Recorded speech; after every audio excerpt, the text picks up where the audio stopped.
Good fellas, good evening. Jimmy here in Chicago. I hope everybody's having a good week. I got a great story for you tonight you guys are going to love. We're going to talk about the rat of the month, rat of the year, pretty much the rat of the decade. And before I expose this rat, unlike New York City, Philly, where half their maid guys and associates all flipped and became informants and cooperated with the government, in Chicago and New York and Detroit, we had the least amount of informants. There's not too many guys that snitched and lived to tell about it in the Chicago outfit. And that goes back to having great leadership. Men like Paul Ricca, Tony Arcardo. Maybe you could even throw Iupa in there. Ferriola, Rocky and Felice, Turturello. Men that would have been great leaders, but they didn't live long enough.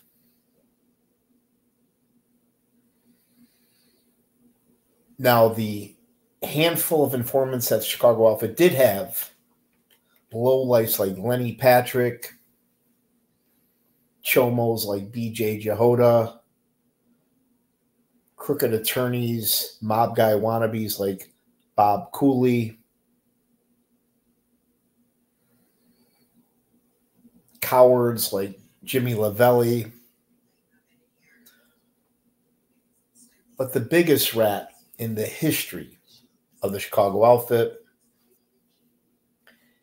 is this admitted coward here, Nick Calabrese, a.k.a. Slim. We all know Nicky Calabrese was a made member of the Chicago outfit. He was part of the 26th Street crew, acted as a loyal soldier. He participated in a dozen or so murders going back to early 1974. Nicky Calabrese was in the Army, was actually in Vietnam. Not sure if he served any combat, but if he did, he was very lucky to come home, unlike some of the other unlucky heroes that fought in Vietnam. When Nicky came out of the Army, of course, he got a city job, a good union job with his connections, and being a Chicago outfit associate back then. He actually was one of the iron workers that built the famous skyscraper in Chicago called the John Hancock Building. Now, fast forward to the 70s. Nick Calabrese was summoned by his brother, Frank Calabrese. Frankie Calabrese told him, we have to dig a hole. And that hole was dug by this man here. Nick Calabrese testified that this was the first murder he participated in, and he didn't even know the guy's name. But Michael Hambone, Bones as they called him, Albergo, was an associate of the 26th Street crew. Thief, burglar, might have been involved in a couple murders himself. But he made the fatal mistake. At the club, he shot his mouth off and said, if he's going away, he's not going alone. He had to appear at the grand jury. Some of the guys in the club overheard that. It got back to Angelo the Bull. And Nick Calabrese and Frank Calabrese killed this man. They jumped him. Nick admitted to holding the guy's arm where his brother Frank strangled Hambone with a rope and then slit his throat ear to ear, making sure he was dead. Nicky Calabrese said on the stand that he was so scared that he pissed his pants. And he was afraid if his brother found out he peed his pants. Nick Calabrese told the ladies and gentlemen of the jury that he was so scared he thought his brother would have killed him. But luckily for Nick, he was wearing dark blue pants, and it was night out, and he was all dusty from digging, so his brother didn't even notice. But Nick Calabrese testified on the stand that this was the first murder he participated in, Michael Bones. Nicky Calabrese reported not only to his brother, but pretty much the boss of the 26th Street crew, the very lethal and dangerous Angelo the Hook, Angelo the Bull, La Petria. They refer to him as the Bull. None of the outfit guys or associates liked to be around him. He was real nasty to be around at the social club. But Nick Calabrese said that weekly he would stuff thousands of dollars into a barbecue mitt on Angelo Petria's patio. And once a week, if Angelo Petria looked out the kitchen window and he saw that the barbecue mitt was facing down, he knew there was money in it. If the barbecue mitt was facing up, he knew there was no money in it. But that was a pretty unique, cool way that Nick Calabrese said how he would turn in his weekly payments to Angelo Petria. And those payments average anywhere from $3,000 to $5,000. But this is the compound, Angelo Petria's fortress, right there in Bridgeport, not too far from White Sox Park, not too far from Angelo's club, the Italian Social Club.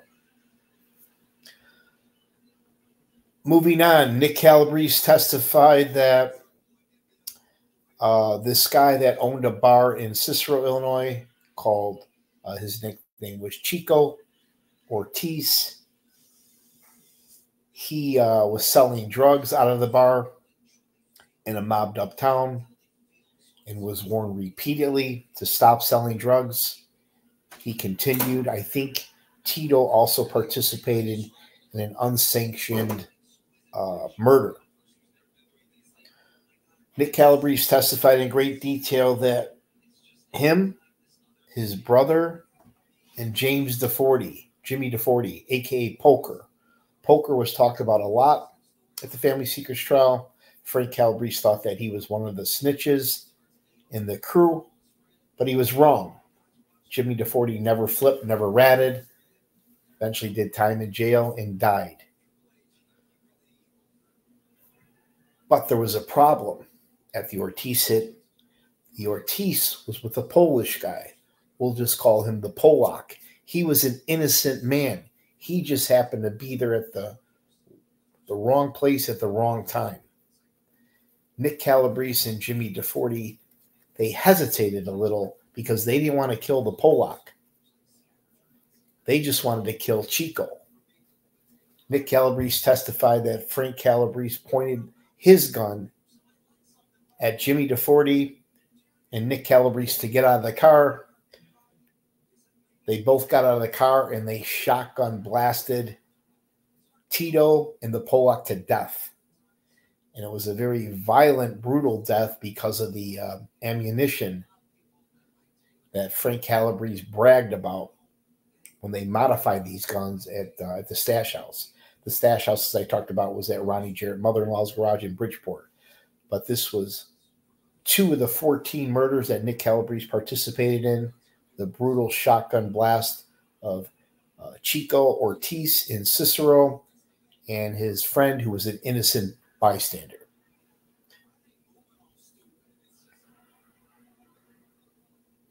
Now, this was pretty interesting. Nick Calabrese testified of the making ceremony. Just like a movie, he talked about the day he was made, straight out of the movies. He said that Joey Doves Iupa, who he referred to as the old man, conducted the ceremony. And he said that Al the Pizza Man Tornabini helped in the ceremony. He said that all the guys were let in one by one. There was a gun on the table, a knife on the table, and a prayer card. Iupa pricked Nick's finger, drawing a little blood.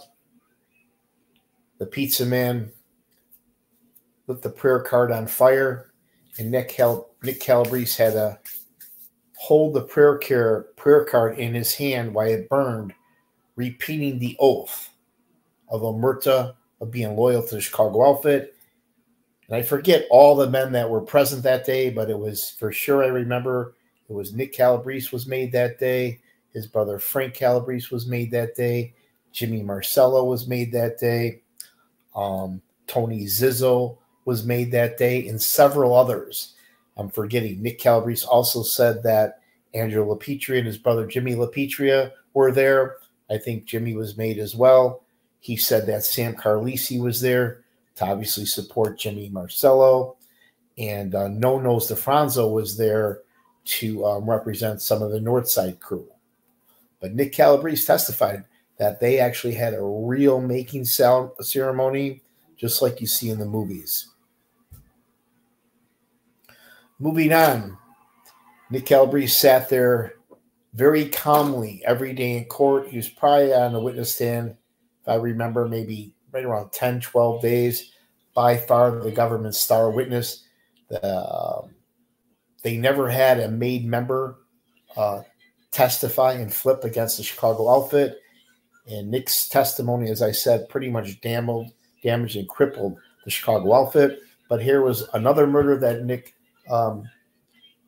Calabrese testified to. This guy was Paul Haggerty. And Paul Haggerty was a career burglar, Chicago outfit associate. And they wanted to question him regarding some missing jewels linked to the Tony Ricardo break-in. But Nick testified they had a hell of a time putting a tail on Haggerty. They eventually found out that he was working the midnight shift at Marshall Fields, and he would take the train in and out of the city. Once they finally got it right, they jumped him. It was Frank Calabrese, Nick Calabrese, Ronnie Jarrett, Chicago outfit 26th Street crew associate, and a 300-pound man they called Goomba. Goomba was jumping up and down on this poor guy's chest. They cuffed him, they duct taped him, and they were grilling him. They were interrogating him about these missing jewels. Nick Calabrese testified, probably trying to get some scoring brownie points from the jury, that when he was alone with Paul Haggerty, that he pulled the duct tape off of his mouth so the poor guy could breathe. He gave him a couple sips of water, and Nicky Calabrese was so nice, he even let the guy go to the bathroom. After that, they strangled him and slit his throat ear to ear, giving him the Calabrese necktie. But that was another one of the 12, 14 murders that Nicky Calabrese testified in. And here we go, another victim of the Chicago outfit of the 26th Street crew. You had Chicago outfit associate Nicholas DeAndrea.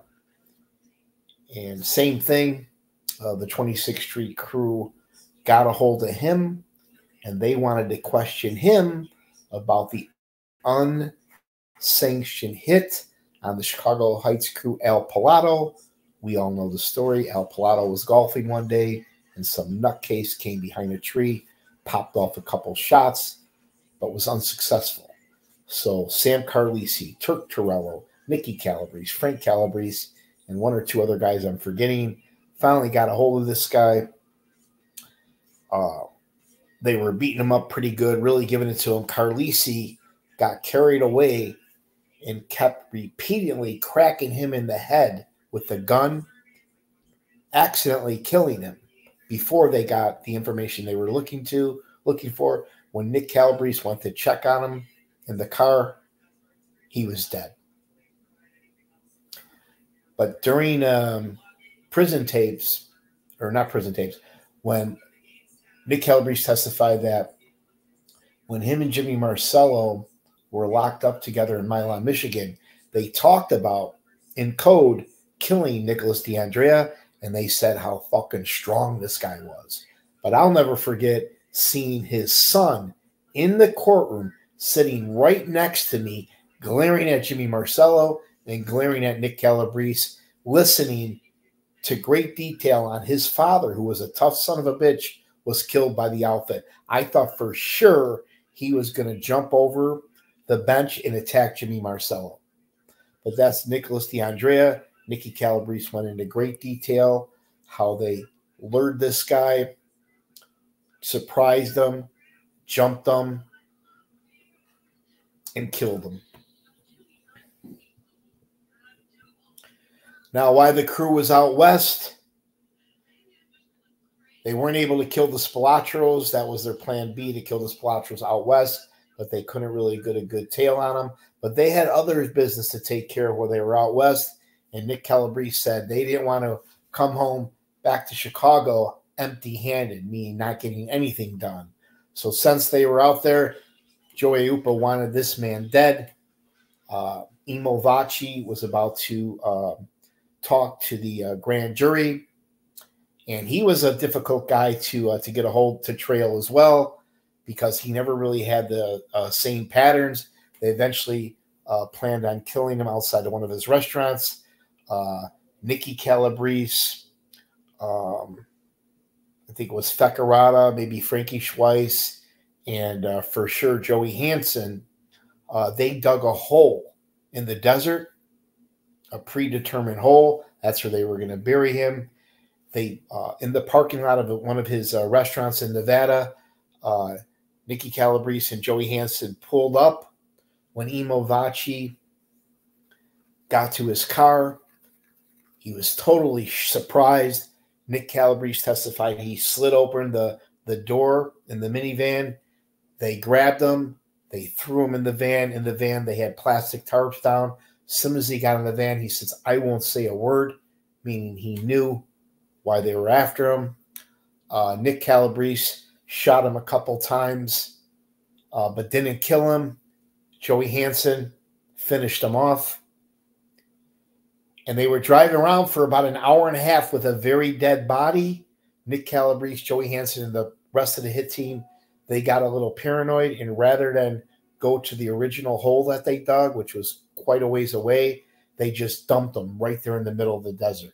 But this is Emo Vaci, a Chicago outfit associate, and even just the hint that he might talk to the grand jury cost him his life. But this was one of the hits that the crew did out west. And Paulie Shiro, Paulie the Indian, was actually the lookout on this hit. Paulie Shiro was a defendant at the Family Secrets trial. They really didn't have a whole lot on him, but he was overheard saying if Nicky Calabrese flips, he could ruin his life, meaning Nick Calabrese. Oh no, he said, the Indian said if Nick Calabrese flips, he could lock Nick up for, he cannot lock the Indian up for life, meaning he's got enough on the Indian to lock him up for life. And that's exactly what happened. Paulie Shiro was found guilty of participating in the Emo Vaci hit. And like I said, he was the lookout. Paulie Shiro was a sleeper. The Chicago outfit had sleepers, guys that would were on call, guys from California, guys from Arizona, guys from Nevada that worked for Chicago outfit. But Emo Vaci was just one of the 14 murders that Nicky Calabrese testified to. Now, the Family Secrets trial had many highlights, right? First of all, you had a son testifying against his own father. You had a brother testifying against his older brother.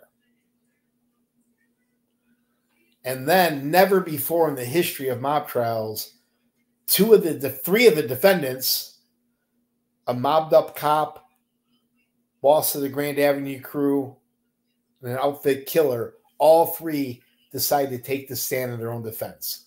Joey Lombardo, Frankie the Breeze, and Anthony Chuan Doyle. But probably the biggest highlight at the Family Secrets trial is when Nicky Calabrese sat there in his bluish gray sweatsuit. He never once smiled. He never joked, showed no personality at all, never once looked over at any of the other defendants or his brother, was not intimidated by his brother Frank, was very well coached on the stand, and stared directly at the jury. For the most part, Nicky Calabrese, believe it or not, came across credible. Why? Because he had so much detail going back to the early 1970s. However, I did catch him in a few white lies, and if I was on that jury, I could have very easily held out for reasonable doubt. But the government, the prosecutors, Marcus Funk, Mitch Mars, John Scully, these guys are cream of the crop, the best of the best. Not only do they have the experience, they've got the resources and all the money. They had a slam dunk case, and the evidence, they do such a good job of corroborating everything, tying up all the loose ends. And they know that some of their prosecution's key witnesses, some of the government's top informants are characters, murderers, guys with really, career criminals. Pretty hard to believe some of these guys on the stand. But they do a good job of corroborating everything, and 9 out of 10 times the jury finds all the defendants guilty. But let's get into it. Okay, Michael Spilotro and Tony Spilotro. We all seen the movie Casino. We all knew the reasons why Michael Spilotro and Tony Spilotro were killed, especially Tony. But according to Nick Calabrese, he testified that Jimmy Marcello picked up John Feccarata, Jimmy LaPetria, and Nick Calabrese at a Venture parking lot. He said Jimmy had a real fancy van. Nick Calabrese testified that Jimmy Marcello dropped the three of those guys off at the house in Bensonville, and then he went and picked up Michael and Tony Spilotro. As I said several times, Michael was the first one to walk down the stairs leading into the basement. He was greeted with a smile and a handshake by Nick Calabrese because they were friends. They knew each other. Nick immediately tackled Michael, grabbed him by his ankles, while Louis the Mooch Ebele strangled Michael with a rope. Nick said Michael went quickly. He didn't put up much of a fight. A small .22 caliber gun fell out of Michael's pants. John DeFranzo picked up that gun, unloaded it, and then John Nonos DeFranzo wiped a smudge of blood off the wall. Tony Spilotro realizes, okay, the gig is up. He has to say a prayer. That prayer was denied, and the rest of the heavy hitters brutally beat and stomped with their feet Tony Spilotro. When they show the autopsy photo, this guy's chest, neck, and head area were black and blue and purple. You couldn't even recognize Tony's face. They could have easily shot him in the back of the head or killed him, but they brutally beat him, stomped him. That's how pissed off some of the bosses were. Now, according to Nick Calabrese, if you believe him, these are the men that he says were present. He said that it was Jimmy Marcello, John Feccarata, Jimmy LaPetria, Sam Carlisi, Louis Marino, Joe Ferriola, John Nonos DeFranzo, Louis the Mooch, and a couple guys he didn't recognize. He also said he thought out of the corner of his eye that he saw Rocky and Felice. As soon as he said Rocky and Felice, Tom Breen, Jimmy Marcello, lawyer, got up, started shouting, it's impossible for Rocky and Felice to be there because Rocky and Felice was under surveillance in a different location, nowhere near the house in Bensonville. That's a lie. Maybe a white lie. But again, this happened in 1986. Nick was talking about this many years later in 2005. He said he thought he saw Rocky and Felice. Me personally, I believe Rocky was there. I think Rocky wanted to personally be there, like the rest of the guys, to get their licks and kicks in. But some guys think that's a bunch of bullshit. They think Nick Calabrese lied, and he just put guys like Ferriola, DeFranzo, Carlisi there to make his case much bigger. Nicky Calabrese also testified that when they got there, because they got there a little early, Thecarata beelined into the bathroom. Nicky thought he was in there for a long time. When he finally came out, Nick Calabrese testified that Thecarata was white as a ghost. Thecarata thought the hit was for him. People think that Nick Calabrese lied. What do you guys think? Now you got some of these YouTube creeps, I'd rather not say their name, they claim Frankie Schweiss was there. They claim they all sat around and fucking drank scotch before they were killed. But Nick Calabrese, who was there, never once mentioned Frankie Schweiss being at the house in Bensonville. He also said that they all sat, Nick Calabrese never once mentioned anything about everybody drinking scotch before they got killed. They also said that Michael Spilatro's throat was slit. That's not true. Michael Spilatro was choked out with a rope by Louis the Mooch. But that's exactly what happened to the Spilatro brothers, according to Nicky Calabrese. Now, I couldn't find the photo, but Nick Calabrese also testified about the Strangers in the Night murder. That's where they lured Vincent Moretti, a Chicago outfit associate, burglar thief, one of the burglars that was indirectly involved in the Tony Accardo break-in. This piece of shit was out and about downtown Chicago, wining and dining, wearing Tony Accardo's cufflinks. Automatic death sentence. Him and an innocent guy, Reno, they were lured to a club, after-hours club that was closed. Jimmy Marcello, Nicky Calabrese, and a couple other guys, I'm forgetting their names, jumped them. Nick Calabrese said that he had his boot on the side of the guy's head as he was pulling really hard as he could on one end of the rope, while his brother pulled really hard on the other end of the rope.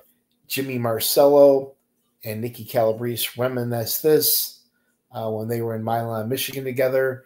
And when Frank Calabrese would talk about this murder in code, he referred to it as the Strangers in the Night murder, meaning when Vincent Moretti, the burglar thief who was wearing Tony Accardo's cufflinks, stolen cufflinks, when him and the innocent friend of his, Reno, were getting murdered, Stranger in the Night was playing on the jukebox.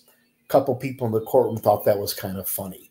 But that was 2 of the 14 murders that Nick Calabrese participated in. Now we got Jimmy the Man Marcello. He was kind of like underboss at the time, loyal member of the Chicago outfit. He couldn't be made because he was half Irish. That's where your men's. I seen him at the Sam Carlisi trial in the early 1990s. Then I seen him many years later, 2005, at the Family Secrets trial. And poor Jimmy, he finally gets home from doing a stint in jail. And with a couple months later, they indict him on the Family Secrets trial. Mostly the murder of Michael and Tony Spilotro. But Nick Calabrese and Jimmy Marcello were locked up together in Milan, Michigan. They talked in code about some of the murders we just talked about. And Nicky Calabrese was complaining about his brother, how his brother verbally, physically abuses him, how he does a lot of work for his brother and he's not getting paid. Jimmy Marcello said when they get out of jail that he wanted Nick Calabrese to work for him in the Melrose Park crew. Jimmy Marcello immediately had his brother Mikey Marcello drop off $3,000 to $5,000 a month to Nick Calabrese's wife while he was locked up. So this shows you how generous and what a great man Jimmy Marcello was. He was taking care of Nick Calabrese's wife and family, where none of the other outfit guys or associates from the 26th Street crew, none of them were helping Nick Calabrese or his family. Jimmy Marcello made sure that his wife was getting $3,000 to $5,000 a month. Now, Jimmy Marcello thought that was great insurance, right? His brother Mikey kind of questioned him when they were when Mikey would visit him in prison. They were talking in code, and Nick said that's the best money I've ever spent, meaning he trusted Nick Calabrese. Now, when they first came to Nick Calabrese, the feds,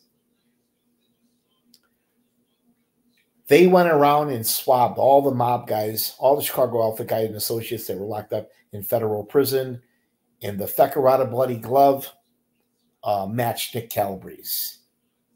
They had him, right? He knew it.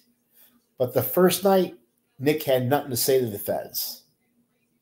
The second night, they went in there, they threatened him with the electric chair, and according to Nick, that's what motivated him to cooperate. But at first, he left little Jimmy Marcello out of the Spilotro murders. He said it was John Fecarata that picked him up and Jimmy LaPetra at a Venture parking store. But then later on, he wanted to come clean, and he pulled Jimmy into it. So to me, he's kind of flipping on that. He's going back and forth. But that's little Jimmy Marcello, boss of the Chicago outfit today, locked up in ADX Supermax. This man has suffered enough, and the jury actually found him not guilty of the Strangers in the Night murder. So that shows they were a little hesitant on some of Nick's testimony. But in the federal courtroom, the judge believed that Jimmy Marcello did participate in the Strangers in the Night murder and overrode the jury and found Jimmy Marcello guilty. Here's Milan, Michigan. This is where all the Chicago outfit guys spent time. This is the same prison that Junior Calabrese wore a wire against his father, Frank Calabrese. This is where Frank Calabrese is seen visiting two corrupt cops, Michael Ricci and Chuan Doyle. They were trying to get to Nick Calabrese if they could, or at least try to get that bloody glove out of evidence. This is also where I mentioned where Jimmy Marcello and Nick Calabrese spent time together. But Milan, Michigan, not too far from Chicago. A lot of other Chicago outfit and associates did time here as well. Nicky Calabrese testified that when they killed trucking executive Michael Cagnoni, this guy was already paying Chicago outfit, but when they found out how much money he was really making, they demanded more. He refused. Nick Calabrese said they had a hell of a time killing Michael Cagnoni. After months of planning, they decided they were going to use a car bomb. So at the stash house, which is Ronnie Jarrett's mother-in-law's garage in Bridgeport, they came up with a bomb. At first, that bomb wasn't strong enough. Then they had to go back to the drawing board. They made a second bomb. This bomb almost blew off Frank Calabrese's thumbs. The detonator went off in his hands. Finally, they got the bomb right. It was all set, ready to go. But this particular day, Michael Cagnoni's wife took the car to work. And this is the only time that Nick Calabrese showed any emotion. He got a little choked up. He talked about if she would have got onto that ramp, it would have tripped the wire and she would have got blown up. Not their intended target. But for some reason, she forgot something at the house. she made a U-turn, never getting on that ramp. The very next day, Michael Cagnoni, a trucking executive that they tried for probably 4 or 5 months to kill, the whole time the outfit bosses are getting a little antsy. When they give you the green light, they want it done. No excuses, no bullshit. If you don't do it, you'll get hit, right? Nick Calabrese testified that when Michael Cagnoni turned left, getting onto the ramp on 294, he hit the button. Nicky hit the button, blew the car to smithereens. The FBI agent showed photos and testified there was body parts all over the ramp of 294. But this is one brutal murder of the Chicago outfit that Nicky Calabrese personally participated in. Now, here's a guy lucky he didn't get killed. I seen him testify. He's probably in his late 70s. He was dressed real nice, looked like a businessman. Not an outfit guy. You got Victor Cacciatore. This guy made a fortune in real estate in Chicago, lived in the Bridgeport area for a little while. And for some reason, Angela Petria hated this man. I don't know why. Nick wasn't sure why when Mitch Mars asked him, but Nick said he thinks Angela was a little jealous of him. So they put the squeeze on him. Nick Calabrese testified that a couple of guys went to see Victor Cacciatore. He thought they were salesmen, so he shunned them away. Same group of guys came back to see him the next time, and they basically told him they want a couple $100,000 or he's going to have some problems. He didn't know what to think. He didn't really do anything about it. Nick Calabrese testified that he cut off a puppy's head, put it on his car. He killed some dead mice, tied nooses, hung them from Victor Cacciatore's antenna, and also had some dead chickens he threw on the hood of Victor Cacciatore's car. Why this was going on? Victor Cacciatore had no idea what was going on. He thought this was some kind of a sick joke by punks. Finally, I'll never forget it. Nick Calabrese testified that one day Victor Cacciatore went to start his car, and Nicky showed on the witness stand how he held the shotgun. He held it on an angle because he didn't want to kill Victor Cacciatore. So when Victor Cacciatore went to start the car, Nick Calabrese blew out the back window, scared the shit out of Victor Cacciatore. He didn't know what to do. He didn't trust the cops. He didn't want to go to the FBI.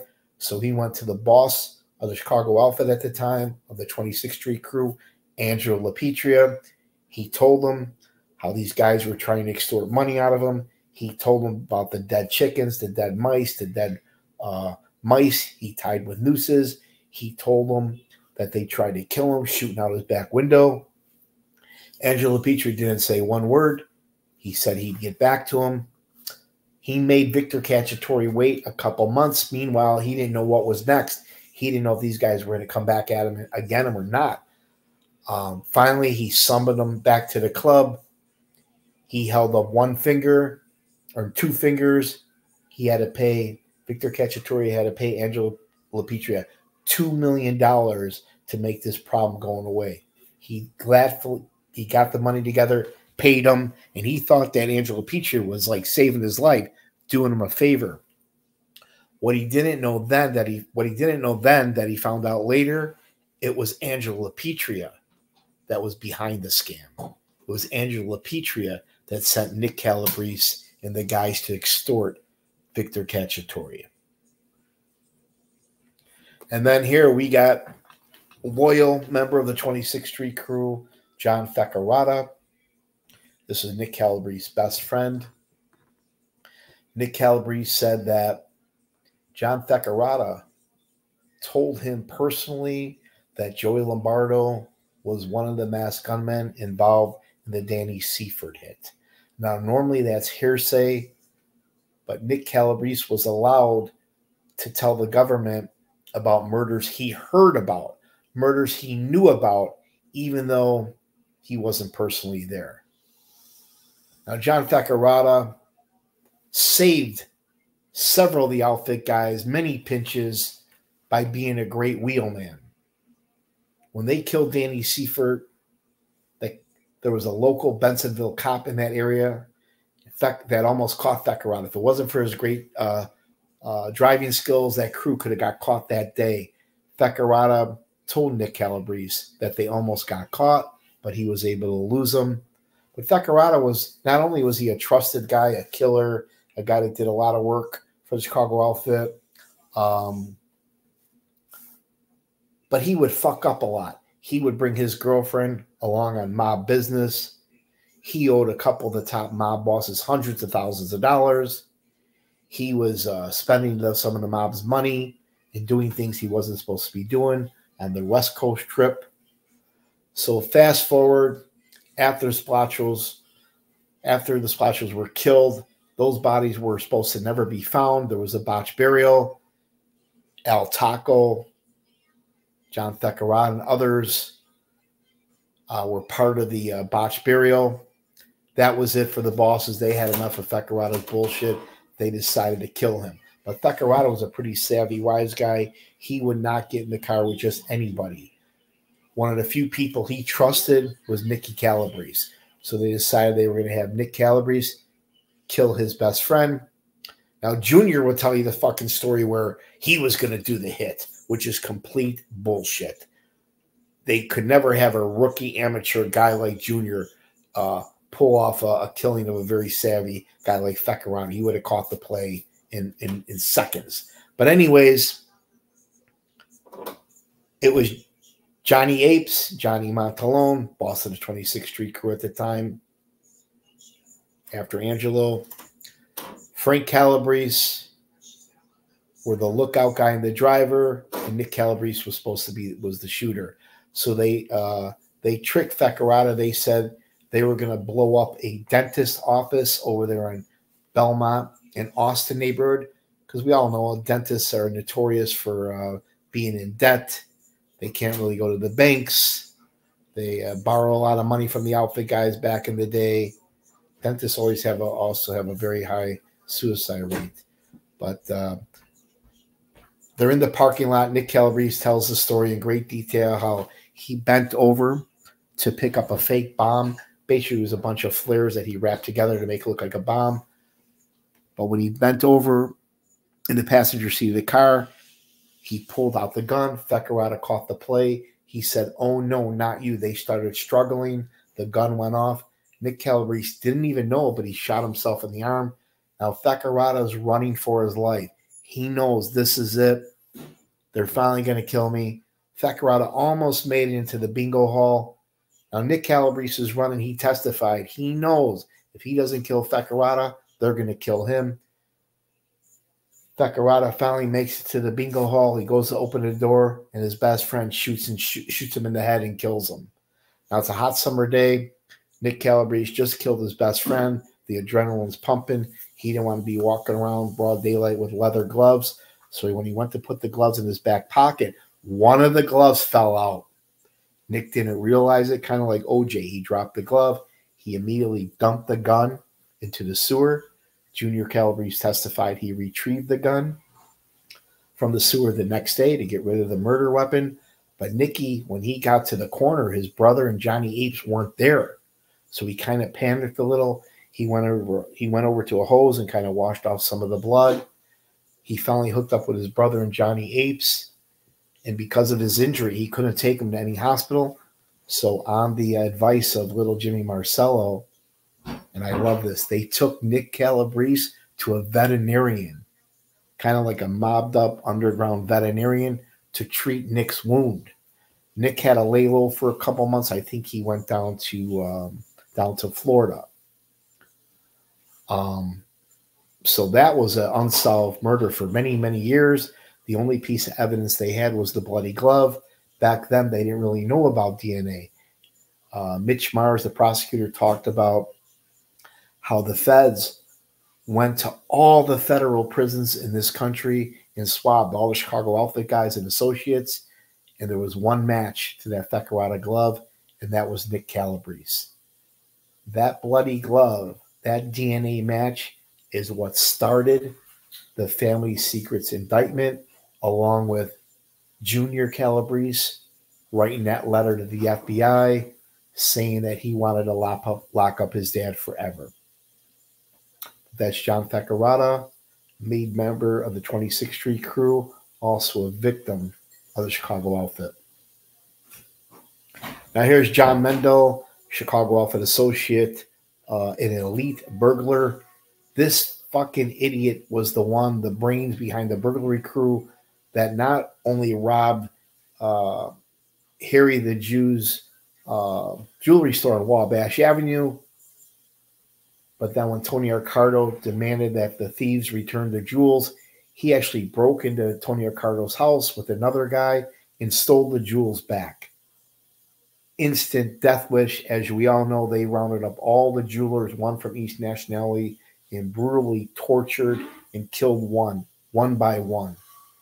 Several of those burglars were some of the 14 murders, brutal murders, discussed at the Family Secrets Trial. But this is John Mendel, and he was lured by Ronnie Jarrett to Ronnie Jarrett's mother-in-law's house, the stash house that I talk about, with the promise of a big score. Mendel should have known better, but he fell for it. There he was jumped by Frank Calabrese, Nick Calabrese, Ronnie Jarrett, maybe one or two other guys I'm forgetting. They gave the Calabrese, they strangled him with a rope, and Nick Calabrese said his brother Frank Calabrese handed Nicky the knife and said, "You do it." And without any hesitation, Nick Calabrese told the jury he slit John Mendel's throat from ear to ear. When he said that, there was like a in the courtroom.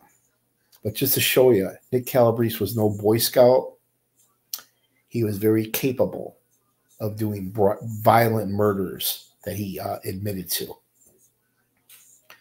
Now, one thing a lot of people don't realize is that Nicky Calabrese came very close to getting killed as a witness. Here's U.S. Marshal John Ambrose. They called him the babysitter. Actually went to his trial after the Family Secrets trial. It was interesting because Michael Marcello, who he was working with, testified against him. Michael Marcello came out in the orange jumpsuit and actually was a witness for the government. Believe that. Testified against John Ambrose. I'll never forget how much weight he lost. But this guy's father was a corrupt Chicago cop that got pinched many years ago. But he was one of the men in charge of security while Nicky Calabrese was in town during the investigation. So Jimmy Marcello, his brother Mikey Marcello, Mike Sarno, and others were trying to get to Nick Calabrese so he could not testify against Jimmy Marcello. But just goes to show you the connections in the reach that Chicago outfit had. Now, he got pinched. He got caught before anything happened to Nick, but Nick came very, very close. Here was his attorney here, Lumpa. This guy to the left is a top defense attorney here. But this is John Ambrose, Jimmy Marcello, and Mikey Marcello would refer to him in code when they would talk on the prison tapes as the babysitter. Here's another victim of Chicago outfit associate, a real lowlife, a killer himself, William Dauber and his wife. Nicky Calabrese talked about how sometimes the crews work together. This particular hit, it was the Wild Bunch crew and the Chinatown crew collaborated on this. The Daubers were coming out of a grand jury testimony in Will County. They were ran off the road by a real fancy sports car that Ronnie Jarrett, Nick Calabrese, and Frank Calabrese made. Butch Petroselli and Scarpelli got out of a van and shotgun blasted the Daubers to death. But these were two of the two more murders that Nicky talked about.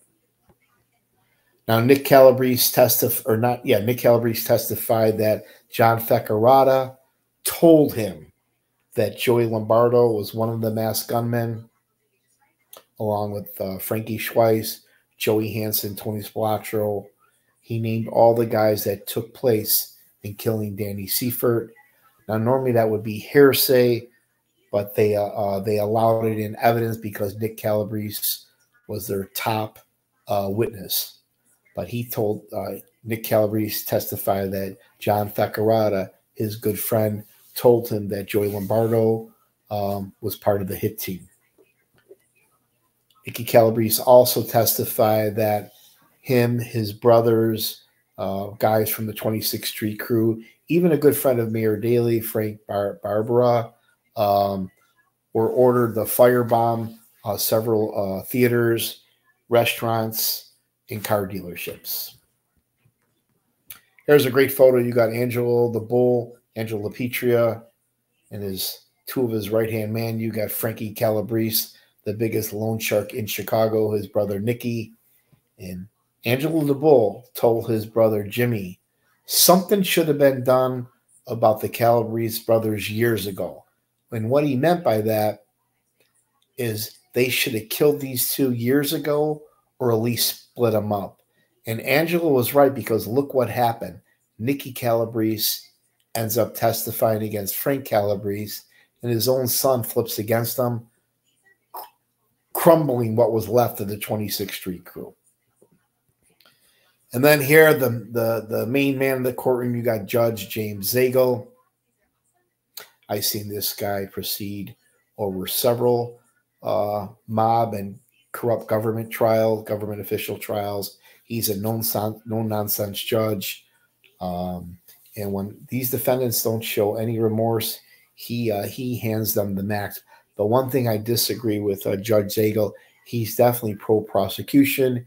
He'll allow a lot of evidence in that the defense may have an objection to, and it's not fair the other way. There's some evidence that the defense would like brought in, like certain information about some of these low-life rats that the government calls, that the judge does not allow in. So the jury, if they only knew some of the crimes, some of these witnesses, I think they would think a little bit differently. But I don't remember the exact year, but I think for his cooperation, he complimented Nick Calabrese. He said without men like Nick Calabrese coming forward, they would never be able to solve most mob hits, which is true. There's still over 1,000 unsolved Chicago outfit murders, but Judge Zagel gives Nick Calabrese something like, I forget, 4 or 5 years, and with cooperation, he gets out in a couple of years. So here's Nick Calabrese, right? He goes into WITSEC, protective custody. They relocate him. They pay for his housing, his food. He testified the government gave him $35,000 for new teeth. He participates in 14 murders. He ends up doing like 4 years in jail.